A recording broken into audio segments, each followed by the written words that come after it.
Banking, ecommerce, health care, finance వంటి పెద్ద పెద్ద ఇండస్ట్రీల వరకు సాఫ్ట్వేర్ టెస్టింగ్ అతి ముఖ్యమైనది. ఎందుకంటే ప్రతి కంపెనీ కూడా క్వాలిటీ అప్లికేషన్ కావాలి అనుకుంటుంది. దీని కారణంగా సాఫ్ట్వేర్ టెస్టింగ్ లో ఫ్రెషర్స్ కి ఎక్కువ జాబ్ ఆపర్చునిటీస్ ఉంటాయి.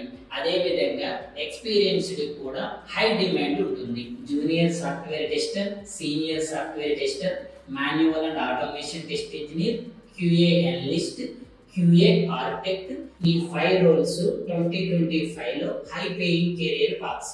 ఇక్కడ మీరు యావరేజ్ యాన్యువల్ శాలరీ గ్రాఫ్ కూడా చూడొచ్చు. 3 LPA నుండి 12 LPA వరకు మీ ఎక్స్పీరియన్స్ ను బట్టి ఉంటుంది. రీసెంట్ గ్రాడ్యుయేట్స్ నుంచి కెరియర్ గ్యాప్ ఉన్నవారు ఎవరైనా ఈ కోర్సు నేర్చుకోవచ్చు. No coding required, no computer background required. Testing లో మీ కెరియర్ ని స్టార్ట్ చేయాలి అనుకుంటే ఫస్ట్ మీరు సాఫ్ట్వేర్ టెస్టింగ్ గురించి పూర్తిగా తెలుసుకోవాలి. సో తెలుసుకోవడం కోసం ఇప్పుడే కింద కనిపిస్తున్న నెంబర్ కాంటాక్ట్ అయ్యి మీ డెమో సెషన్ ని బుక్ చేసుకోండి. All the best. Software testing tools trainer Krishna from ట్రానిక్స్ technologies.